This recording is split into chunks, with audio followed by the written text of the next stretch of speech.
All right, so I think it's time for something a little bit more extreme.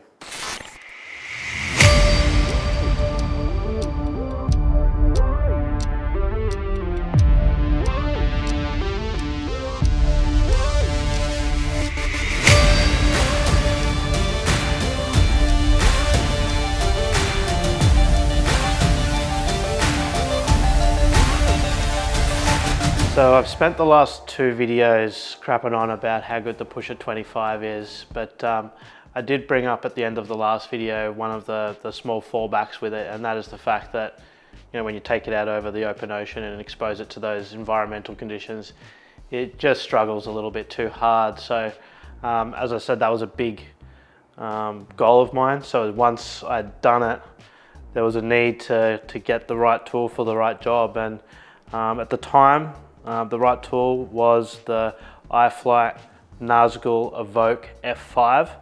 This is about a version or two old now. This is running a Caddx Vista VTX. The new version of this would have a slightly upgraded frame and the OM3 unit, maybe a GPS as well. This has done me well, and I think this is a good upgrade for anyone in any configuration really. A nice strong 5-inch dead cat configuration. And this obviously carries the full-size GoPro.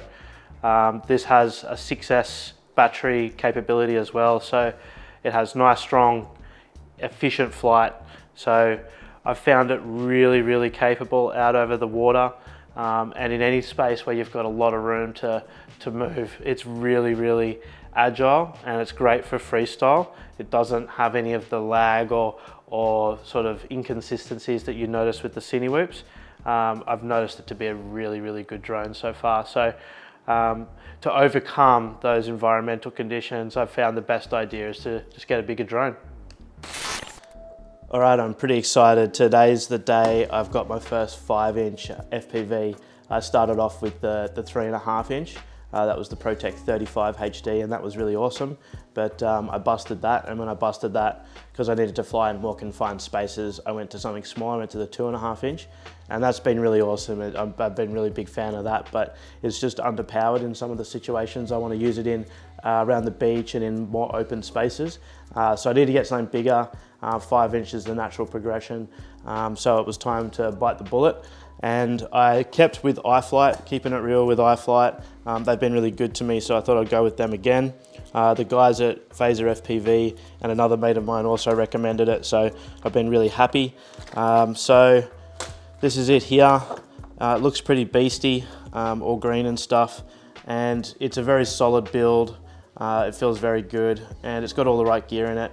All the ports are much more easy to access than on the ProTech series. So you've got all the USBs here and the binding buttons here and here. So that should be fairly easy to set up, cross fingers.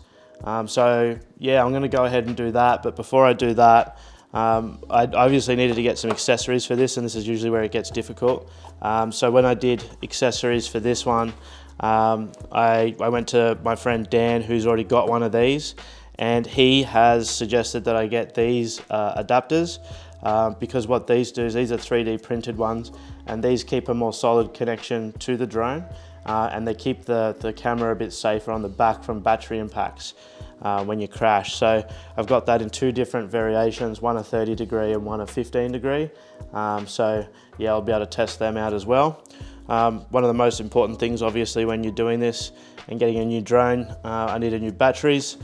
So I've got one of these 1800 milliamp Tattu R-Line batteries. This is going to be for longer duration flights. I want to maximize flight time for cinematics. It's not so much about freestyle for me, it's all about trying to be as cinematic as possible. So I've got those. Well, I've got one to try anyway.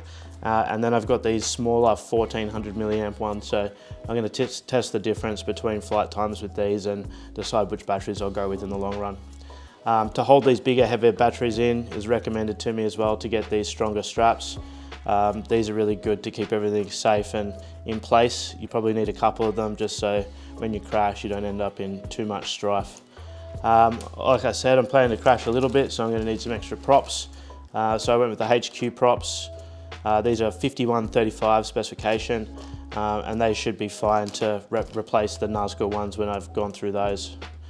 So now that I've got that done, I'll go through and get it all set up, and I'll let you know how I go report back, but it should be fairly easy compared to the last times with the ProTech 25 and the 35.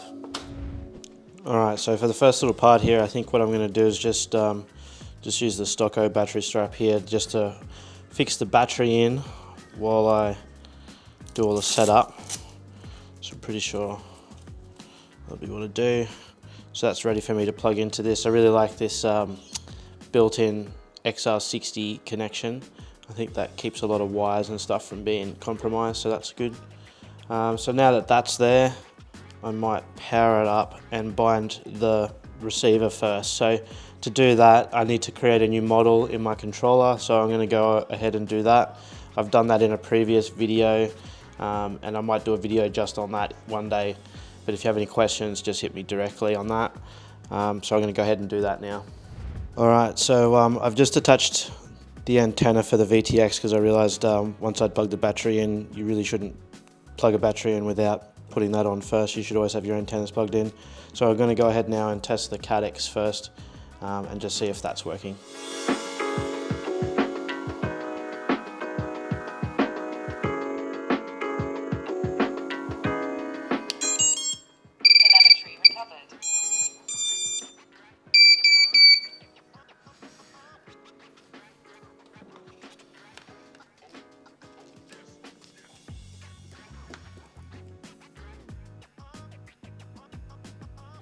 That seems set up already, the Caddx. So now I'll bind that to the goggles and see how I go.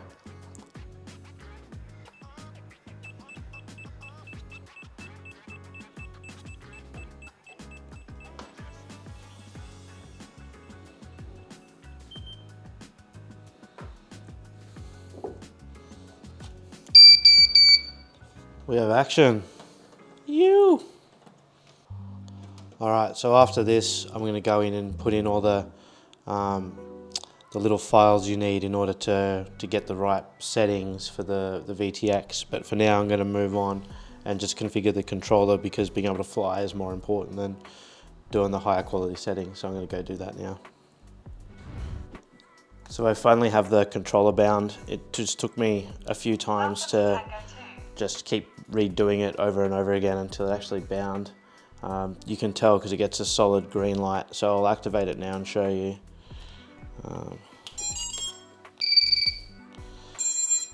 As long as that's solid green, we're all good. It was flashing green before, and if it's red, you're definitely no good. So yeah, you have to just keep redoing it until it says solid green. Can't explain why you have to do it so much, but that's the only workaround I've been able to see. So now I can go ahead and plug it into Betaflight and then just check the configuration with the controller. So now it's into Betaflight, and if I go to the receiver and just check the right things are doing the right things, which they are because I've already put in the correct allocations here. So it's looking pretty good. Now with the modes, I've got angle mode here so that I can switch it on and off and arm it, but I don't have a beeper. Haven't been able to figure that out yet. Doesn't seem to be a beeper. Maybe there isn't one. I'm not sure. I'll have to check into that and just see if there is actually a beeper. But everything else looks good. It should be ready to arm up and fly now. I might just do the reconfiguration of the Caddx system after letting it cool down for a little bit. But yeah, 2 thumbs up.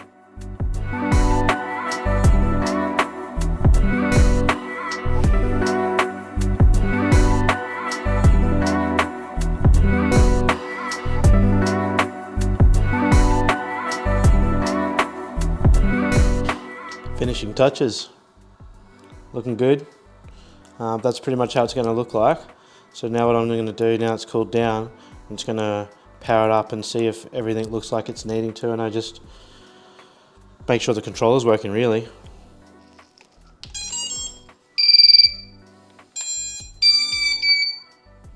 Welcome to Tango 2. So we've got the green light, it's always good. No propellers on, obviously. Might just turn the goggles on for another check. What was interesting is that I noticed there was a 4x3 option and it seemed to give me a wider field of view. That could be a good thing that I use in the future, but not quite sure how I feel about it to start off with.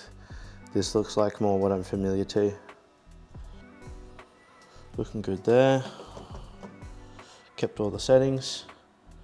So now I just need to see if it arms. It's going to hold it down. And it does. And we have throttle action. All right. So I'm happy with that. Basically now I'm just going to put the propellers on and head out for the maiden flight. Pretty exciting. All right, so time to get dangerous and put the props on.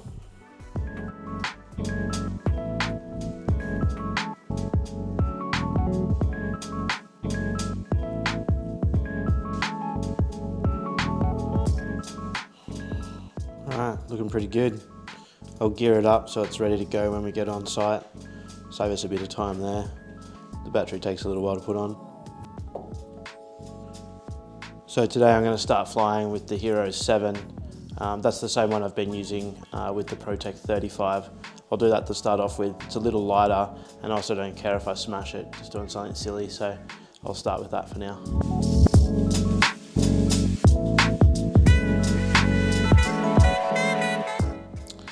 So this is going to be my first 5-inch bind and fly. It looks pretty good. I'm interested to see what this can do versus what I've been used to. So yeah, throttle up I think. So I'm gonna run with 2 straps. The big one on the front for strength and major security, and then the smaller, lighter one just on the back there to help it give it a bit of extra balance when it's maneuvering around. So yeah, interested to see. I've got the Hero 9 to swap out if I feel comfortable with this one, and when I amp it up a little bit, I'll do that. But I do have ND filters for this where I don't have them for the 9 yet. So wait and see. Interested to see how the bird will fly.